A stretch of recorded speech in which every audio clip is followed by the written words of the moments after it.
Ito na mga kababayan. Ito na nga sabi ko eh.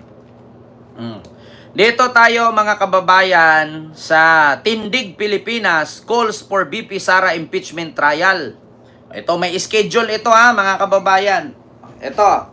Ito po ay post mismo sa Facebook ng tawag dito. Ito, Impact Leadership. Nakalagay dito. Sabi ni, sino yung nagsabi? Ponti Karakterakul? Ano ba? Hindi ko ano yung pangalan eh. Totoo, psychological illness yung Cliff 2. Cliff 2 maniac. Di ba? So ito mga kababayan, ito na. Taong bayan talaga makapagsabi. Hindi yung survey. Mga kababayan, huwag kayong maniwala sa mga survey na mataas ang ratings ni Sara. Bakit? Yung mga tinatanong dyan sa survey na yan, 100, 200 katao lang. Pero itong magrarally, libo ito. Libo. Ito yung magpapatunay na mataas ba talaga ang ratings ni Sara kung bakit halos buong bayan gustong ituloy ang impeachment trial niya. Hindi lang mga lawyers, College of Law, ultimo nga San Beda na kung saan graduate ang tatay niya, sinuka na sila eh. Gusto at nanawagan na ituloy ang impeachment niya kasi nakakahiya siguro. So ito, Impact Leadership. Tindig Pilipinas calls for Vice President Duterte impeachment trial, sit series of protest action. Gumawa sila. Tindig Pilipinas has called on Senate to fulfill the constitutional duty and immediate proceed with the impeachment trial of Vice President Sara Duterte, urging the public to join a series of mobilizations scheduled from June 9 to 11. Ito na. Ito, rally ito.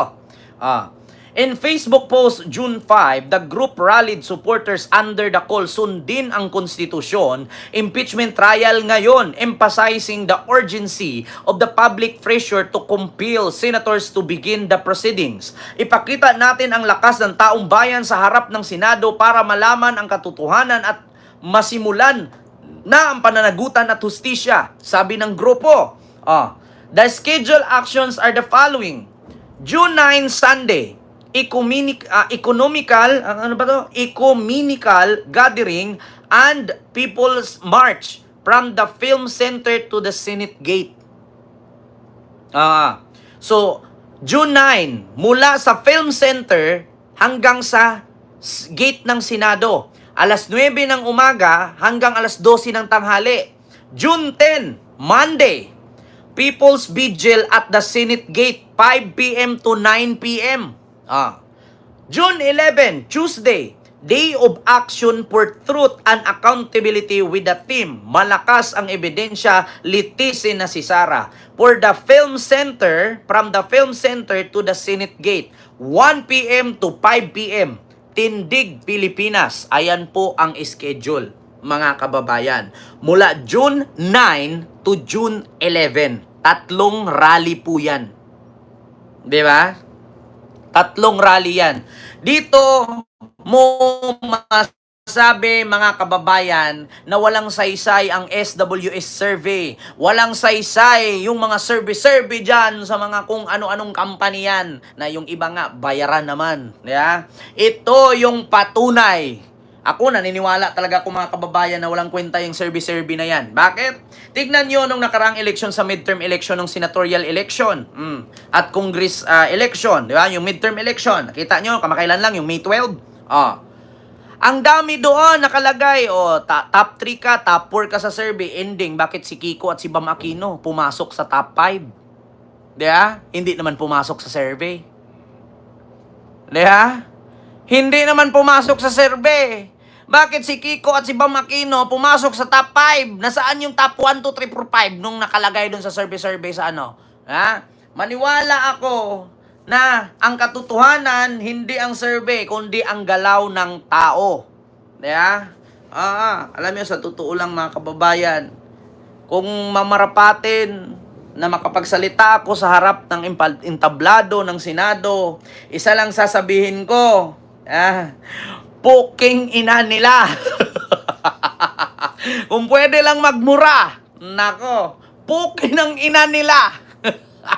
Ganun lang, pupunta talaga ako kung makapagsalita lang ako sa harap ng entablado, doon sa harapan ng Senado. Isa lang sasabihin ko, mga kababayan, pukin ng ina nila. Yun lang talaga ang sasabihin ko. Bababa na ako ng stage, uuwi na ako. At least alam nila.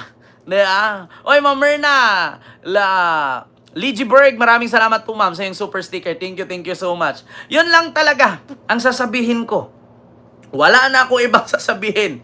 Aakyat lang ako doon. Mga kababayan, mainit ba?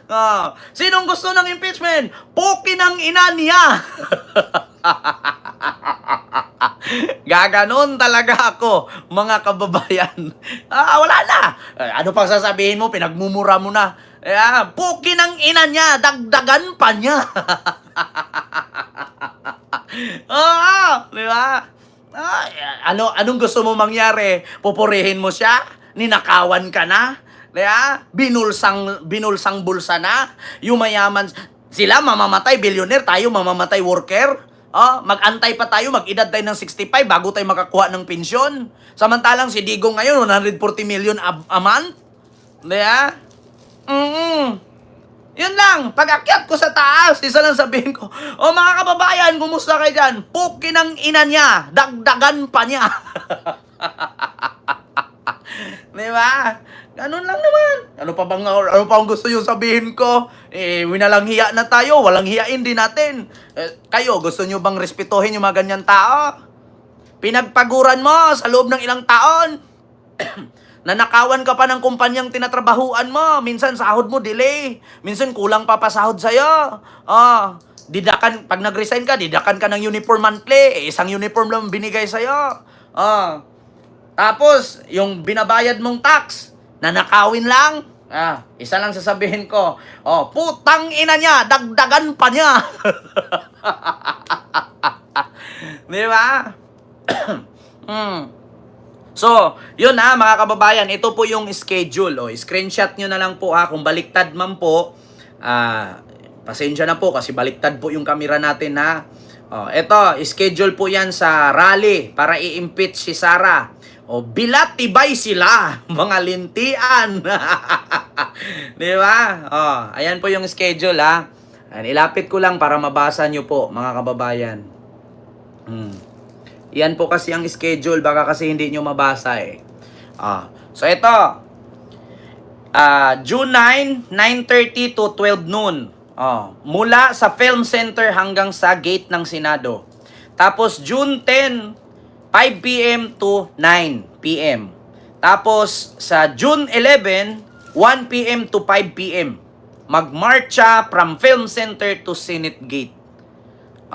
Ma'am Marites Loreto ng Laguna, mega love shout out po. Mali ang araw ng date. Mali ba? Tama naman June 11 ang trial, di ba? Kasi June 12 holiday yun Walang pasok yun walang Senado noon. Ma'am Isidra, mega love shout out po. So yun lang mga kababayan. Sinabi ko lang sa inyo yung katotohanan. Ito na, panghuli, mga kababayan. Nako, ito matatawa kayo dito Taong bayan, galit na kay Chis Escudero. Anong gusto nyo mangyari? Mga kababayan, pakinggan natin itong mga abogado, mga profesor sa College of Law, mga university, mga tawag dito, mga nag-a-analyst, di ba? Ito. Mga wala silang huya, Ken, di mo gaya, sabi ni Samboy TV, di ba? So ito mga kababayan taong bayan, galit na kay Quezon.